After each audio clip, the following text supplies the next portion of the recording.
Creia, Senhor, que nada porei aqui mais do que vi e me pareceu. Assim seguimos por esse mar de longo até que houvemos visto a terra. Primeiramente, um grande monte muito alto e redondo, e de outras terras mais baixas ao sul dele, e de terra chã com grandes arvoredos, ao qual monte alto pôs o capitão o nome de Monte Pascoal, e a terra de Vera Cruz. Ah, que terra!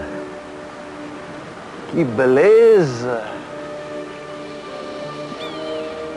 E que perfume! Ah, este solzinho, esta gente generosa, que belas ilhas! Vejamos o que nos aguarda. Que frio! Parece Europa. E que gente feia! E nem tem carnaval. Aqui é bem melhor. Que riquezas! Quanta promessa! Ainda faremos disto um grande país. E comecemos como convém, pensando grande. Digamos aí, umas 15 capitanias hereditárias, grandes como os países europeus, que é para ocupar logo tudo. Em cada uma delas, um capitão-mor, com poderes de vida e de morte. Estamos a inaugurar aí um longo hábito. Agora sim, estamos prontos a cumprir o nosso invulgar destino de país exportador. Invadiremos o mundo com nosso ouro, nosso açúcar, nossas gemas. Não sobrará pedra sobre pedra. E nossa exuberância também. Exportaremos tudo. Nossa música e essas histórias que inventa com os pés e com as cadeiras este nosso povo mulato. Ah, que destino!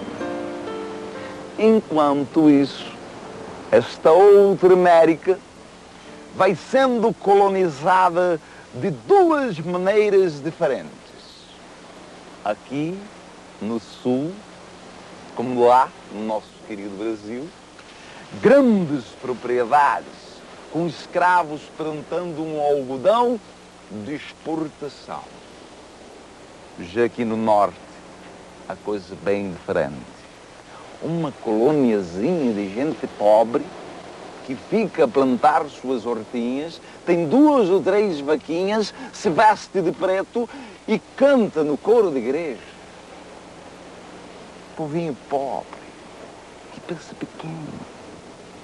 Terra da pequena propriedade, do lucro pequeno, da vida pequena, vidinha de merda. Aqui não. Aqui sempre tivemos consciência do nosso grande destino. Este grande e generoso desenho com que escrever nossa história. Ainda teremos o maior estádio de futebol do mundo. E aproveitamos este nosso pau de brilho fogoso, esta nossa chama, e chamamos Brasil este palco iluminado. Nos Estados Unidos, as colônias no norte foram organizadas em lotes de menos de 40 alqueires por família.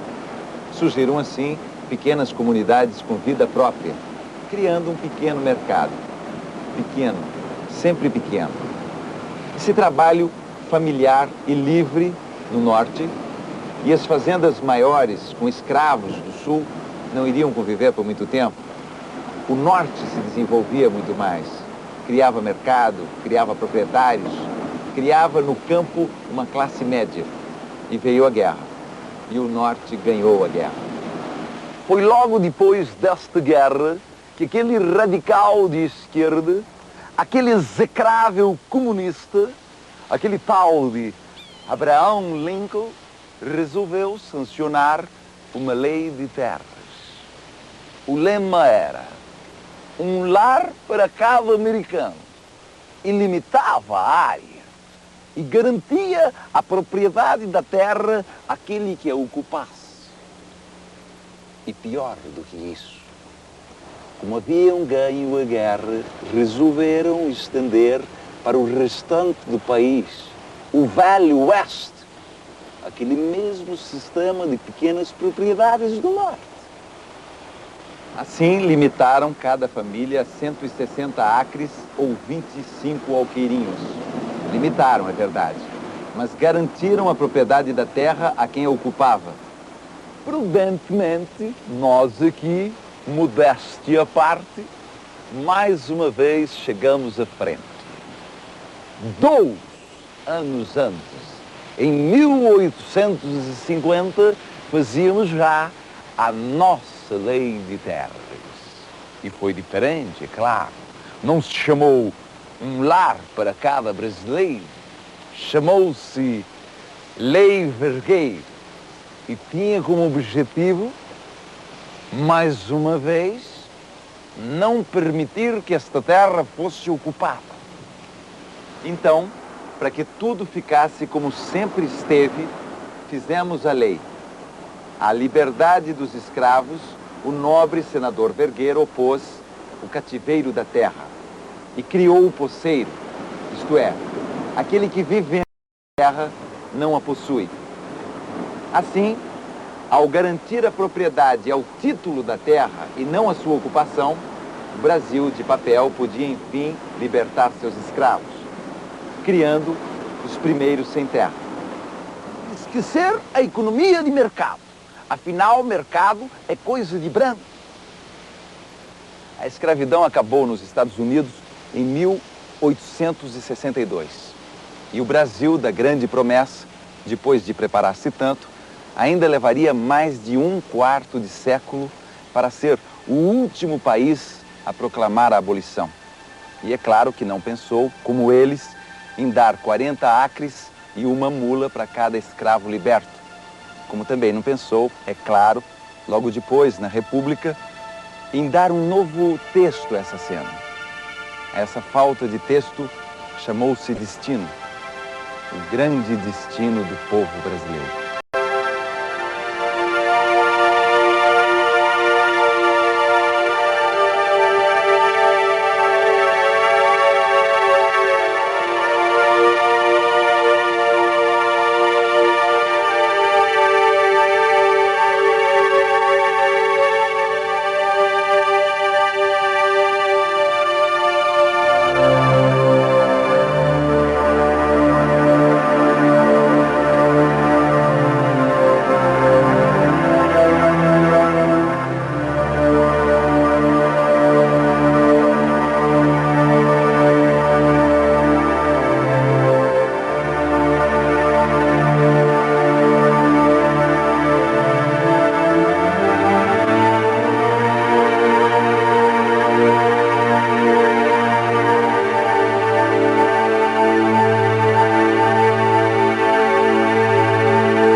Eu sou lavrador,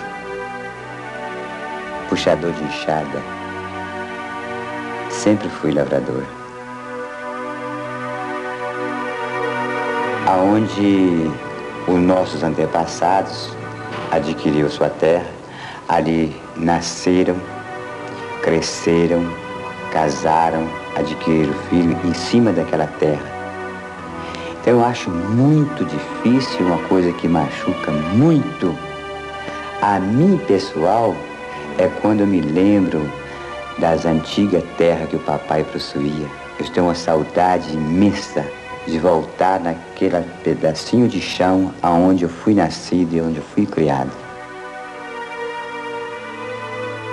O homem sem terra, sem nada, não tem pátria, não tem aonde morar. Ele perdeu a sua identidade e a sua dignidade até de ser um bom agricultor. Ele não tem nada.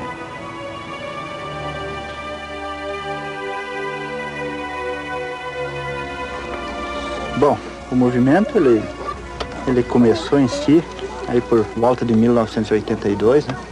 Porque o povo estava saindo de suas terras de origem, aí no Rio Paraná, com a construção da Itaipu. Nasceu porque houve a necessidade do povo ser assentado e começou já com a hidrelétrica Itaipu aí o problema do sem terra no Paraná.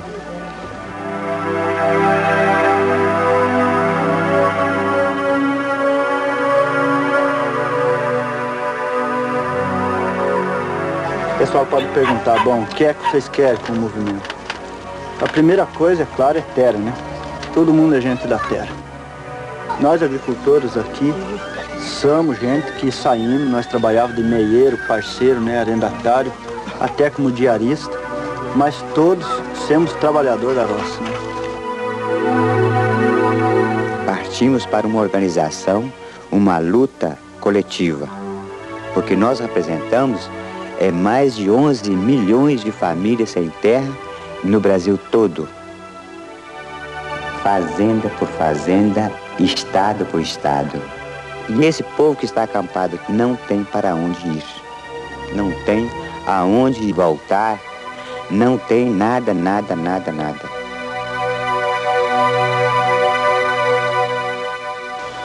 O Brasil tem 4 milhões de quilômetros quadrados ainda por cultivar. O mundo inteiro não tem terra. O Brasil pode ser o dono da economia mundial no 3º milênio pelo seu espaço vital. Mas isto só com a agricultura capitalista, empresarial, mecanizada e técnica, que nós já temos o nosso know-how. Agora, querer fazer o Brasil voltar para trás, virar uma Etiópia e virar um país atrasado com repartições de terra, eu posso dizer o seguinte: ou o Brasil mata essa reforma agrária e liquida, ou a reforma agrária vai liquidar com o Brasil. Foi contra esses absurdos e esses abusos que nasceu a UDR, a União Democrática Ruralista, constituída por produtores rurais, com única e exclusivamente finalidade de defender a classe. Nós nos armamos para nos defender. Mas daí, em contato com o governo do estado do Paraná, o próprio governador nos garantiu que não iria permitir as invasões. Então, nós desarmamos o nosso pessoal e demos um voto de confiança ao governo do estado do Paraná.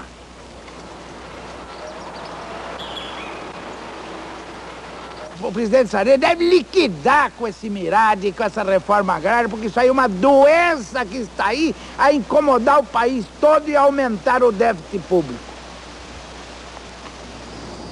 Nós confiamos no governo, tanto Sarney como do estado do Paraná, e achamos que eles vão defender essas nossas terras e vão evitar as invasões.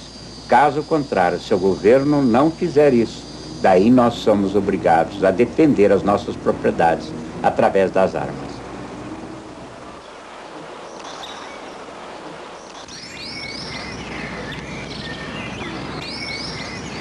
a experiência das igrejas que estão acompanhando as lutas populares é uma experiência muito rica, porque ela traz consigo a aproximação das igrejas, que a gente chama de ecumenismo.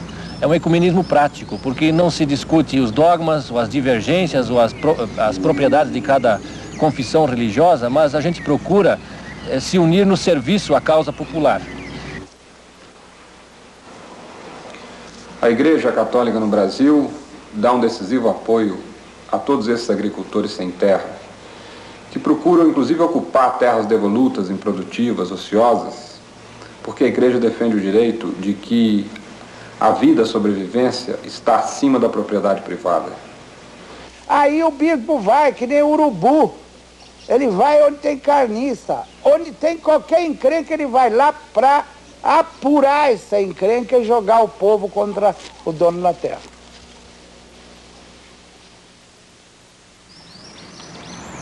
Quando a igreja ajudou a desenvolver o cooperativismo no Brasil, ninguém criticou a igreja. Quando a igreja construiu escolas, também não foi criticada. Todo produtor rural, a maioria da nossa classe, é católica. Agora, infelizmente, aconteceu no Brasil um segmento da igreja chamado progressista. E esses realmente estavam agindo não numa maneira de pregar o evangelho, mas realmente de conflitar o campo, de estimular o conflito de classe e estimular as invasões das propriedades privadas. A Comissão Pastoral da Terra e outras entidades defendem que, como meio legítimo e pacífico de luta e de pressão política, os movimentos de sem terra devem também, quando necessário, fazer ocupações de terras ociosas e abandonadas, terras que muitas vezes ficam escondidas. Agora, para não falar de terra, deveríamos acabar com a Bíblia inteira.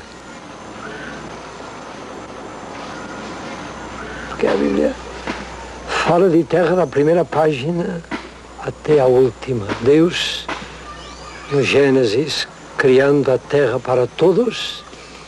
Deus anunciando no Apocalipse um novo céu e uma nova terra para todos os seus filhos também. No Casadaglia, nós o vemos não como um pastor, não como um homem que vai trazer ali a tranquilidade e vai tratar de realmente trazer a paz para o campo, mas sim um agitador travestido de padre. O DR, logicamente, tem que defender os seus interesses, né? Infelizmente, a própria igreja, secularmente, ajudou a considerar a propriedade privada como um direito sagrado, como o primeiro dos direitos, né? Esquecendo, talvez, os direitos anteriores da fome, da sobrevivência, da igualdade fraterna, da partilha humana. No Brasil, em 1984, em cada 3 dias morria um trabalhador rural. Em 85, em cada 1 dia e meio, morria um trabalhador rural. E este ano já se mata no Brasil mais de um trabalhador rural por dia. Isso significa que há uma guerra civil declarada no Brasil. Ela só não está oficializada. E parece que o governo não está interessado em deter essa violência rural, porque não está interessado em atingir a sua causa, que é o latifúndio, que é a questão fundiária, que é a exigência de uma reforma agrária urgente feita por quem na terra trabalha.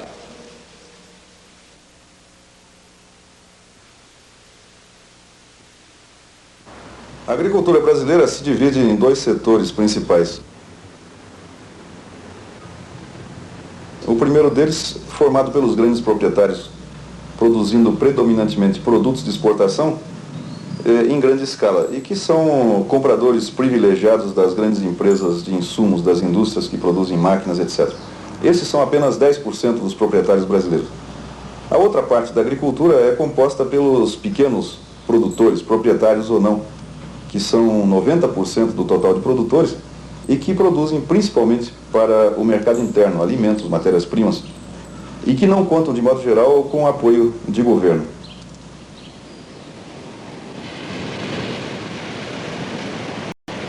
A história do Brasil é bem uma história da concentração.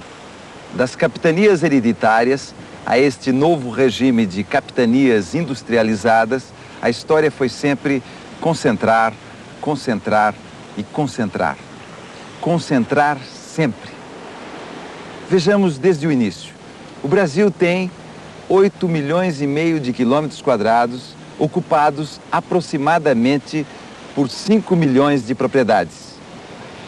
Os proprietários que têm mais de 1.000 hectares são apenas 1% do total de proprietários e ocupam 45% da área agrícola, enquanto os menores proprietários, os que têm menos de 100 hectares, ocupam apenas 20% da área agrícola.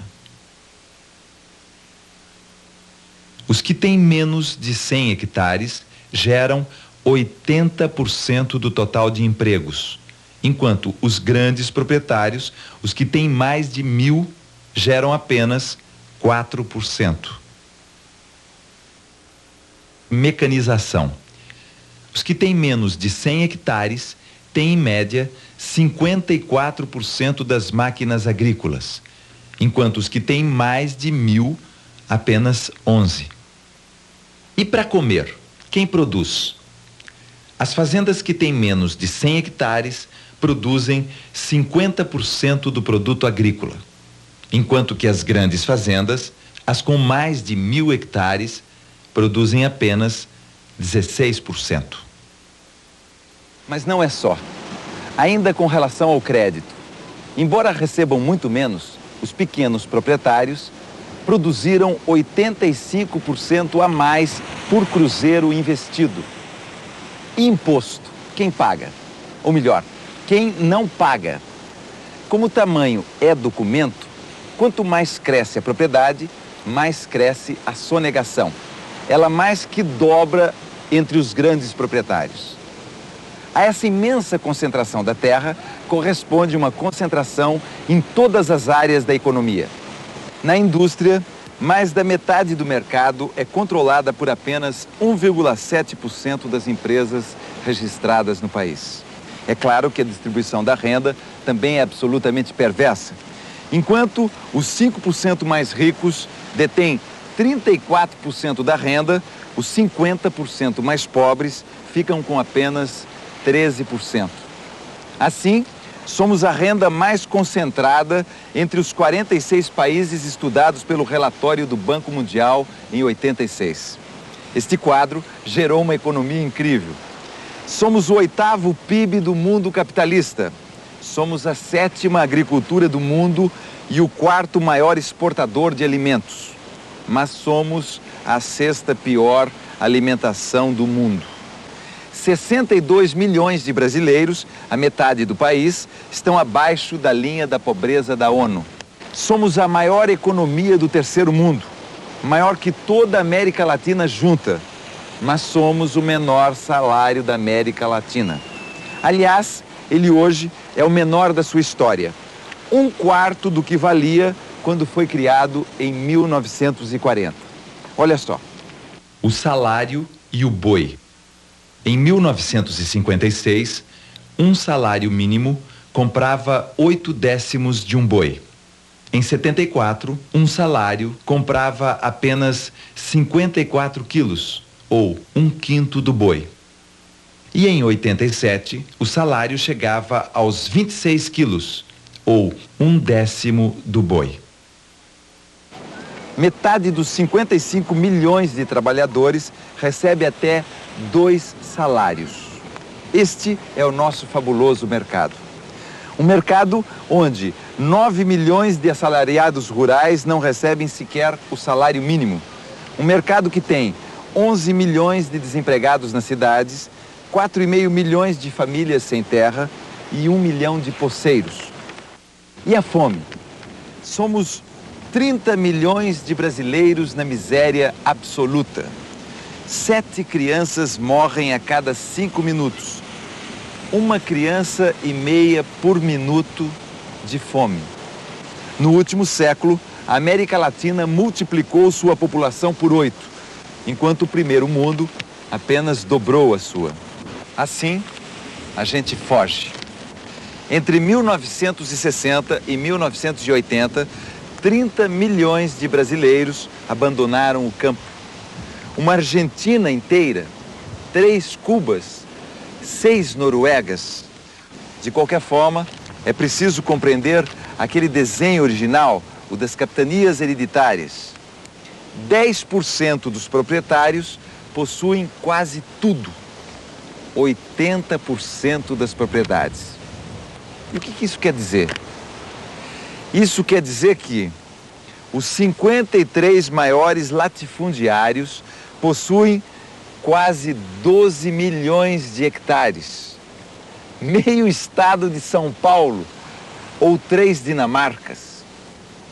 Os 300 maiores possuem 47 milhões de hectares, ou 2 estados de São Paulo, ou 2 Grã-Bretanhas, ou 1 Alemanha, ou 12 Holandas. 12 Holandas na mão de 300 pessoas.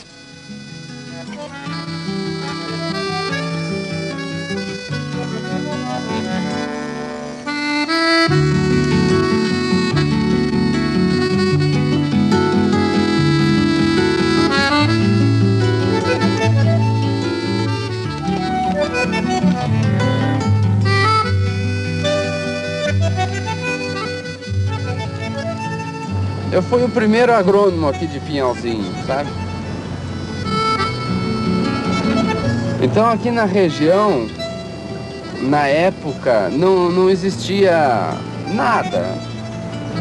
Essas lavouras aqui, Paulo, isso tudo aqui era puro mato. E uma terra paupérrima. Hoje em dia, você vê. Nós estamos numa região que a área média aqui é ao redor de...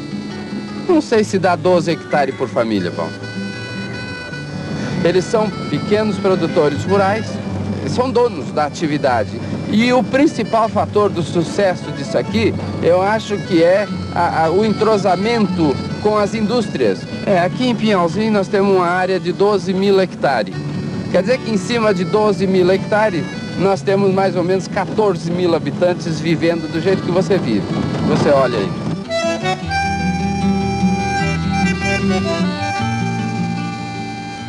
Como é que vive a cidade onde tem tantos pequenos proprietários rurais? Assim, a cidade vive bem, a cidade tem problemas, como é que é?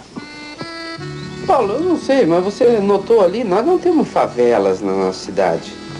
Assim que não tenha o que fazer, ou que precise, está pedindo esmola para viver, nós não temos ninguém na nossa cidade.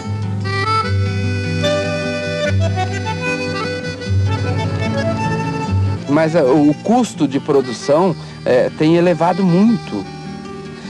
A relação venda de produto, saco de adubo, hoje em dia é problemático. Quer dizer, o preço do produto agrícola em relação ao produto industrial. Isso. O sistema sempre procura, vamos dizer assim, dar cada vez menos preço para eles, né?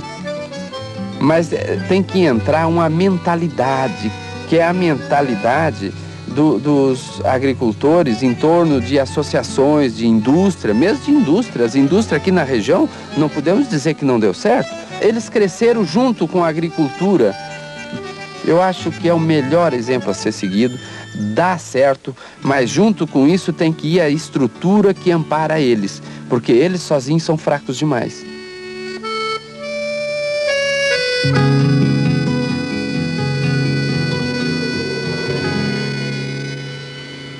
No Paraná, apesar de se pensar que é um estado onde predomina a pequena produção, a produção agrícola já é muito concentrada. Como exemplo, pode-se citar a soja, onde apenas cerca de 3% dos agricultores produzem já cerca de 70% da produção total de soja. E esses 3% é que recebem o apoio do governo, enquanto que os demais, de modo geral, estão desassistidos e, por isso, num processo de empobrecimento que acaba no êxodo rural.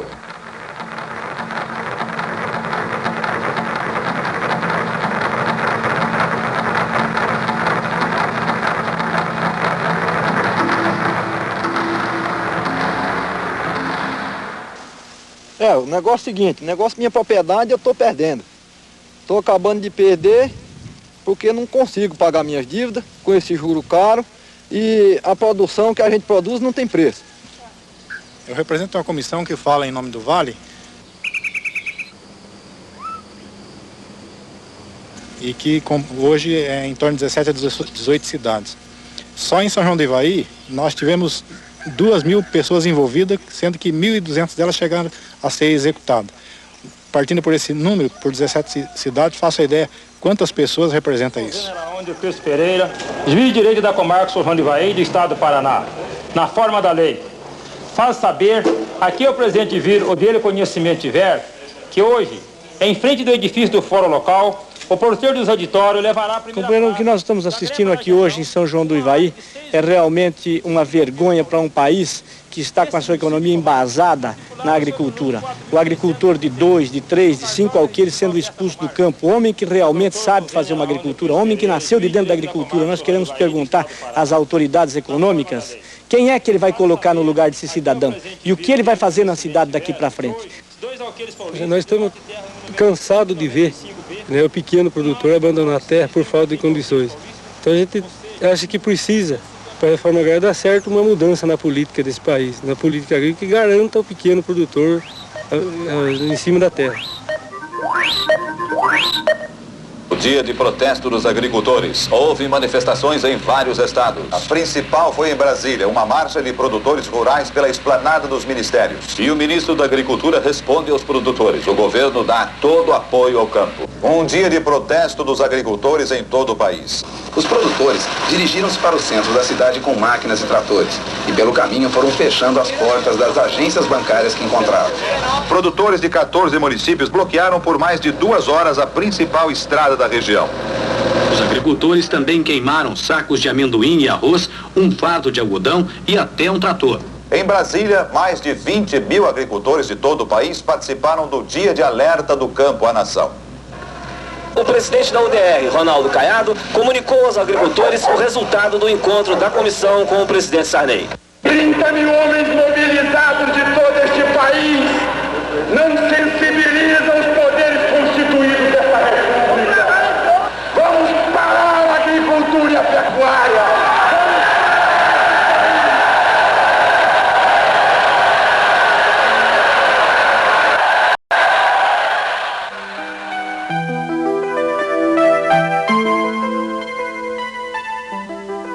Mas este mesmo vale do Ivaí, por exemplo, hoje em crise e leiloado, não foi sempre assim.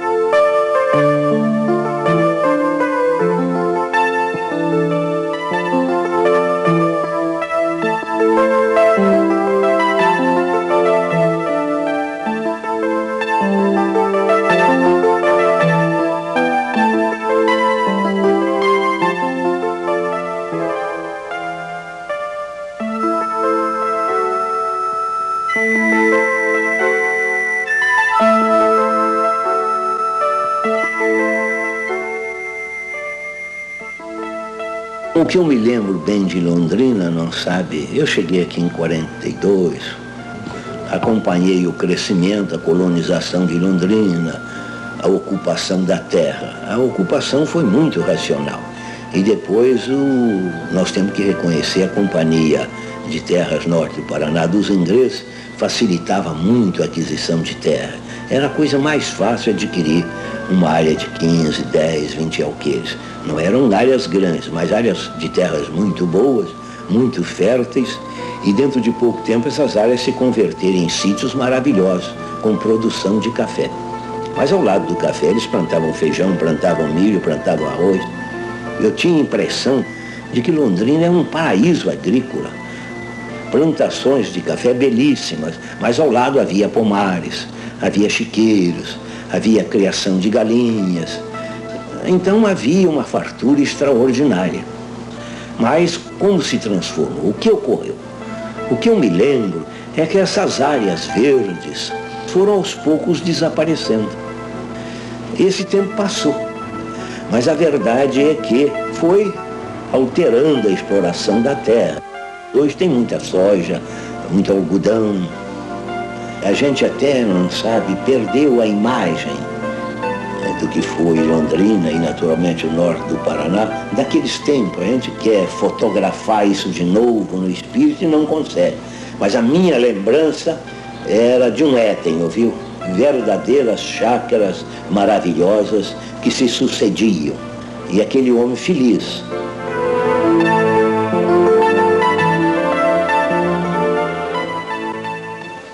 Somente no estado do Paraná, entre 1970 e 1980, foram desmanteladas pela economia mais de 100 mil pequenas propriedades. Enquanto isso, só para comparar, entre 82 e 86, nesse mesmo estado, o governo conseguiu assentar apenas 2.300 famílias. Mas aí, nesses mesmos 4 anos, mais 43 mil pequenas propriedades desapareceram. A esses anos chamamos, orgulhosamente, o milagre brasileiro. Nos anos 70, um trator custava o equivalente a 1.500 sacos de grãos colhidos. Após 10 anos de milagre, nos anos 80, a mesma máquina já custava o dobro, o equivalente a 3.000 sacos de grãos colhidos. Como resultado, o número de fazendas menores de 20 hectares diminuiu 24%. Enquanto que o número de fazendas maiores de 500 hectares aumentou 44%. A isto, é claro, correspondeu uma nova divisão da renda no campo. Os 50% mais pobres viram sua fatia diminuir 33%. Já os 5% mais ricos aumentaram a sua em 88%.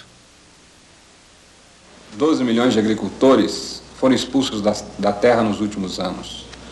E todo esse povo vem para as grandes cidades. São Paulo, por exemplo, a população quase que atinge hoje 18 milhões de habitantes, sendo que na capital metade da população vive em favelas ou cortiços.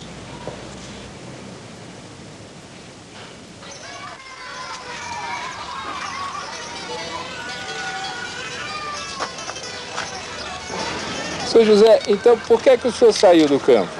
Eu saí porque lá já não tinha mais condição, porque quando cheguei no município, o município tinha 150 mil pessoas, e depois eu morei lá 10 anos, tinha 35 mil pessoas, porque os grandes fazendeiros compraram todas as terras e virou tudo em pasto e quiçaça. Então não tinha quem desse uma terra para gente trabalhar, então por isso que eu vim para cá, porque não tinha condição de morar. Porque, como nós estamos vendo, esta favela aqui em Curitiba é um exemplo que serve para todas as outras. É um acampamento permanente. É que estes sem terras, eles vieram um a um da roça, quando expulsos. A diferença que tem entre aqueles sem terras que estão na frente do Palácio do Governo é que aqueles estão num estágio mais elevado de consciência política, que eles estão vindo em grupo exigir o direito que têm. Eles estão no acampamento que não vai durar muito tempo, até enquanto o governo não os atenda. Nós estamos no acampamento permanente, porque viemos de forma desorganizada.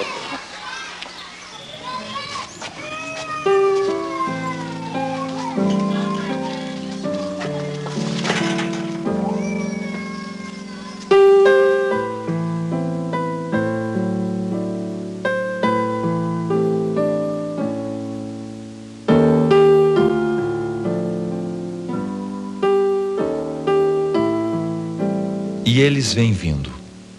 Pouco a pouco e sempre, eles vêm vindo. Acampamento após acampamento, beira de estrada após beira de estrada, os sem terra trazem para o primeiro plano o que sempre esteve no fundo da paisagem brasileira.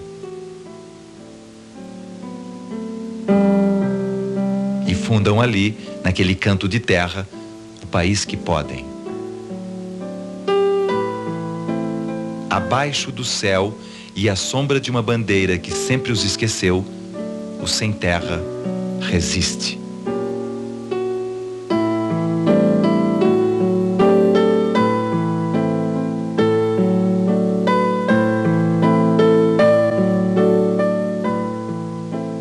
Cercados, espicaçados, ilhados, acuados. Enquanto o país conversa, a longa fila dos acampados não para de crescer.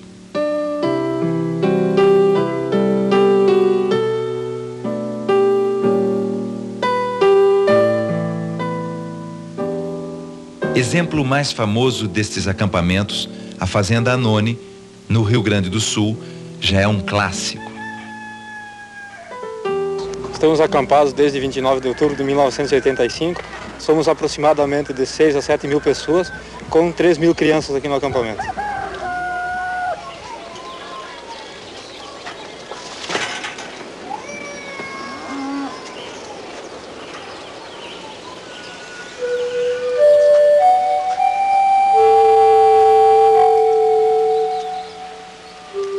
Aqui a espera foi longa. 4 anos esperaram as famílias já assentadas. Mas a questão ainda não terminou. Das 2.500 famílias que ocuparam estas terras em 1985, hoje, fins de 1990, 300 ainda aguardam pelo seu assentamento. Aprendendo a redesenhar o mapa, o caminho do sem terra passa pela infância e pela cidade. Tá ruim assim, tá na hora de plantar, nós queremos terra, perdemos a colheita.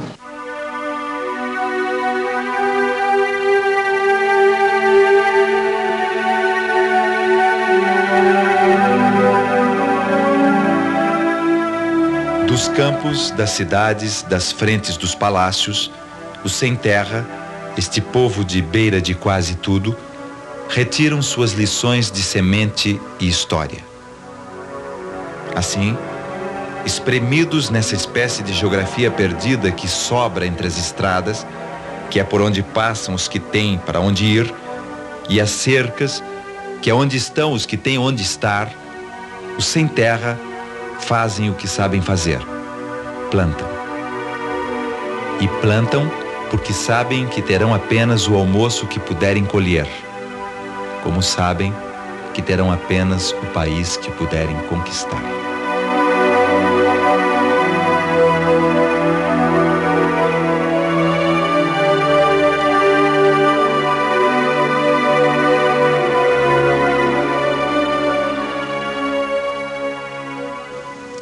A UDR não só é a favor de uma reforma agrária, mas ela apoia uma reforma agrária justa e em paz. Claro e evidente que eu sou a favor da ocupação destas terras improdutivas, sendo previamente negociada com os seus proprietários dentro de uma razão comercial normal.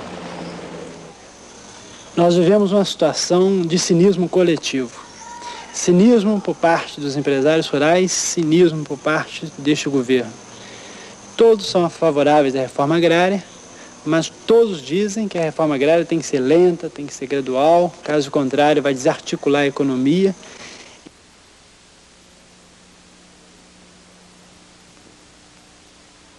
Questão social é questão de polícia, dizia um presidente da velha república. Façamos a revolução antes que o povo a faça, dizia outro. E fizeram mesmo. Reformas e revoluções, uma após a outra, de modo que nada mudasse.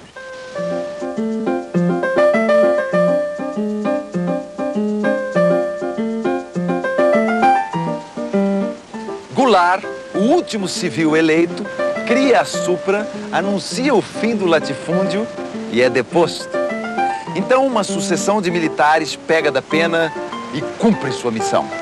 Castelo Branco arquiva mais de 200 planos sobre a reforma agrária e cria o GERA, cria o IBRA, cria o INDA e cria também a lei, o Estatuto da Terra, que jamais será implantado. Costa e Silva cria a FUNAI para cuidar dos índios, estes brasileiros de museu.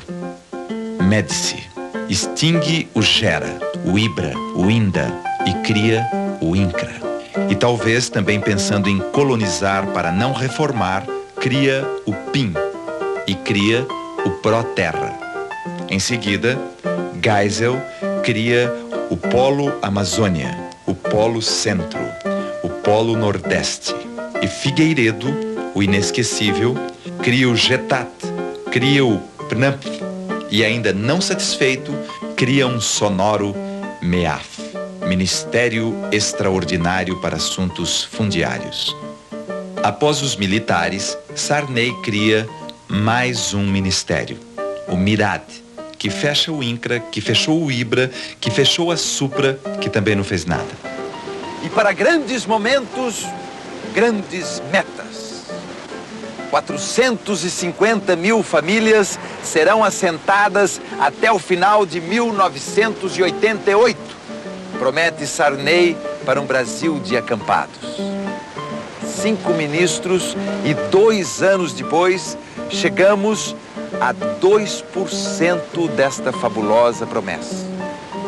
E logo depois, o mesmo Sarney extingue o INCRA, mas cria o INTER.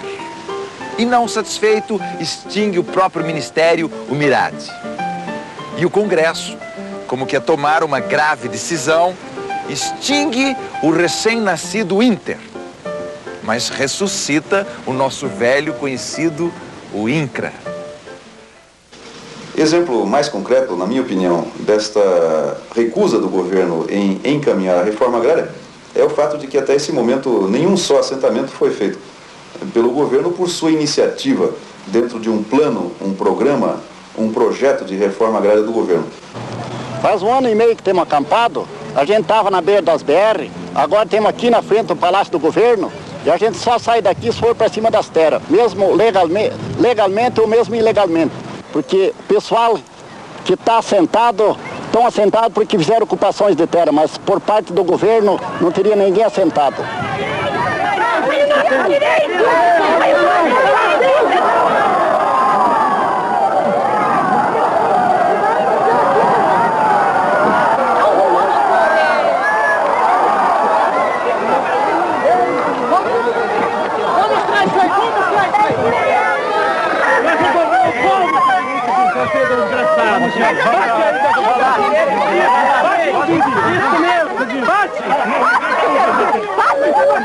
Vai em cima, padre, vai em cima, padre, vai em cima.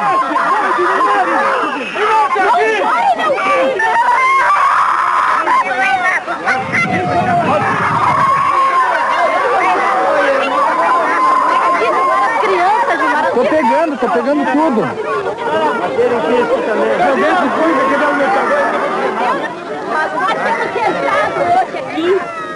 Nós não queremos roubar, nós não temos nada nas mãos. Eu quero dar comida para vocês ainda quando bater na minha porta. O filho de vocês é só comida, cara. Eu não vou expulsar que nós Deixa aqui, ó. Rearticula a linha, rapidamente. Rearticula rápido a linha. Rapidão. Ajuda o dispositivo.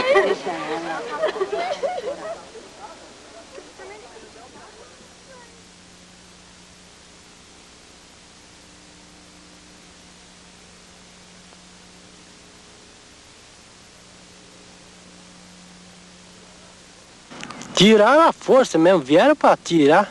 Como tiraram mesmo?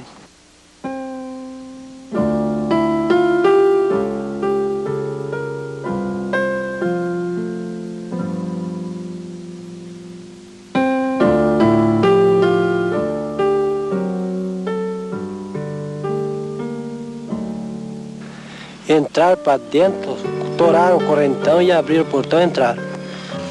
Não quiseram nem negociação, nada com nós. E vieram para dar o fim em nós, porque armamento de todo tipo tinham lá. Foi coisa exagerada mesmo. Quantas famílias vocês eram? 750 famílias.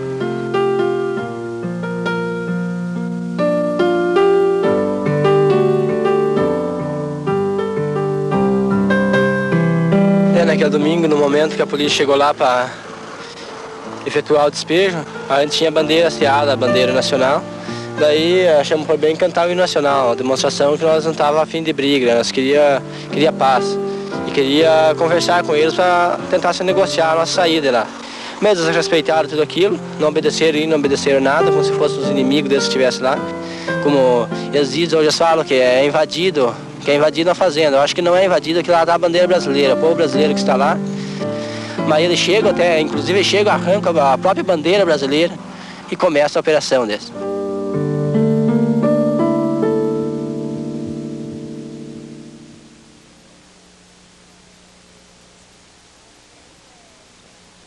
O poceiro é aquela pessoa que mora na área, às vezes há mais de 10 anos, 5 anos, a maior parte é de 4 anos, 5 anos, só que ele não tem documentação daquela terra. A gente sente esses poceiros em constante movimento, chutados, né? Nesse retirantismo absurdo, de um estado para outro, sem sossego. A gente sente isso como uma espécie de ferida, né? Pelo menos a gente é atucanado de pistoleiro, né? E a polícia, a gente dá parte na delegacia de polícia e não tem punição. Os pistoleiros continuam sempre na área. E o governo mandou a polícia vir desarmar o povo, só que a polícia desarmou só os trabalhadores. Eu mesmo enterrei neste cemitério de São Félix muitos peões sem nome, sem caixão, sem identificação. A justiça não soluciona os conflitos de terra.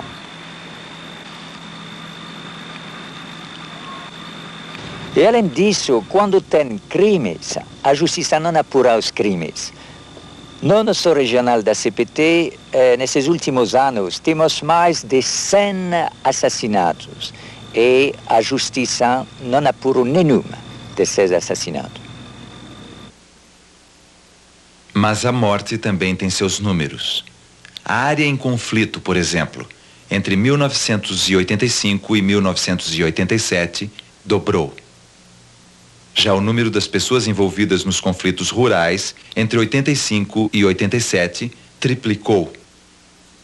E como expressão mais clara da verdade fundiária, o número de assassinatos por mês, advindos dos conflitos no campo, entre 83 e 87, também triplicou.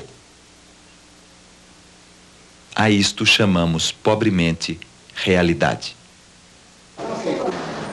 Não, se eu matei o padre, ele fez por merecer morrer.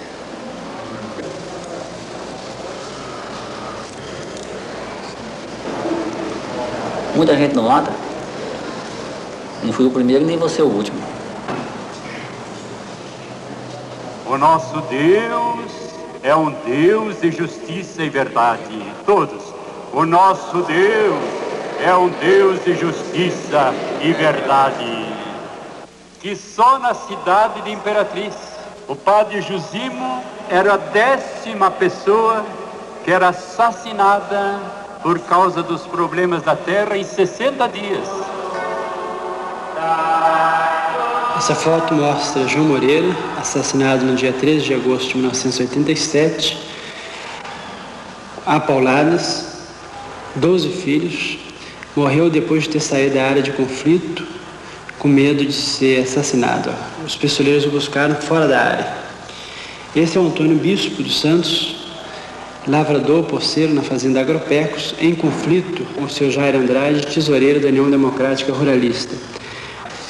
Raimundo Alves Coelho, trabalhador rural baleado na fazenda Tartaruga. Ele conseguiu escapar, chegou até Redenção, mas procurou um hospital cujo proprietário era parente do fazendeiro, morreu de tétano.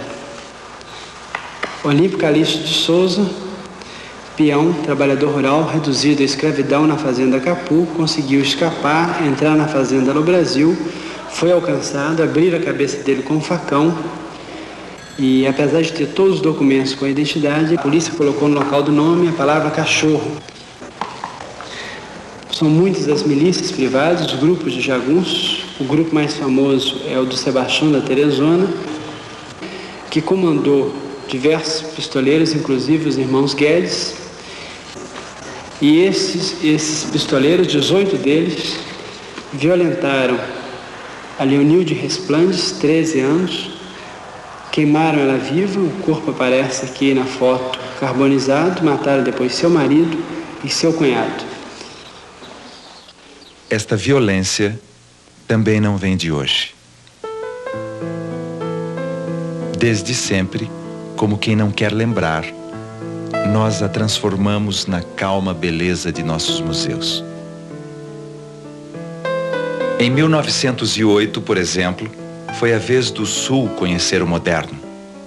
A ferrovia São Paulo-Rio Grande, do norte-americano Percival Farquhar, rasgava o sertão e recebia da jovem república a concessão das terras ao seu lado. Ao atravessar a região do Contestado, entre o Paraná e Santa Catarina, e encontrar ali o Brasil da verdade, aquele Brasil dos brasileiros, faz o que sempre se fez e que anos depois seria a grande moda na Amazônia: a limpeza da área. Como sempre, criam também sua própria polícia. Importam 80 cowboys e o faroeste chega ao Brasil da realidade muito antes do cinema.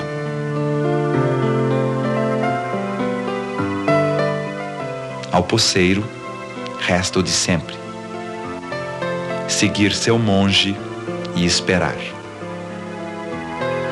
Esperar pelo inevitável encontro com o exército que desta vez vem com 60% de seu efetivo nacional. Pela primeira vez, aviões vão combater a realidade de um mapa que os gabinetes insistem em desconhecer. E vão limpando.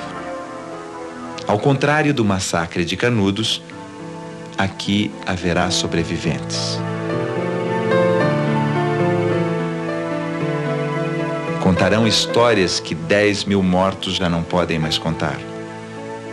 Histórias simples, em que um cavalo de aço corta o sertão e em que gafanhotos de aço voam para matar.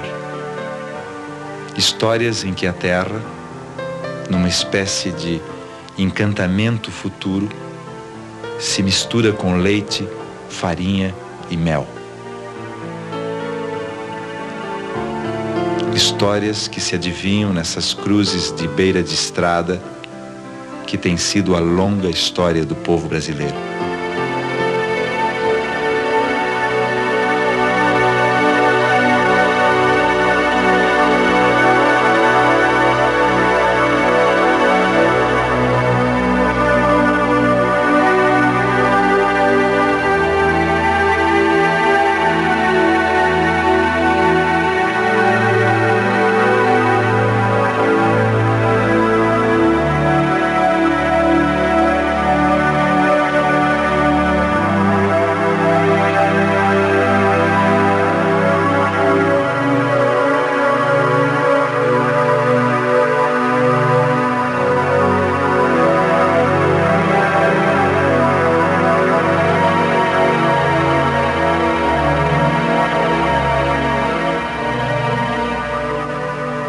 Eu sou lavrador,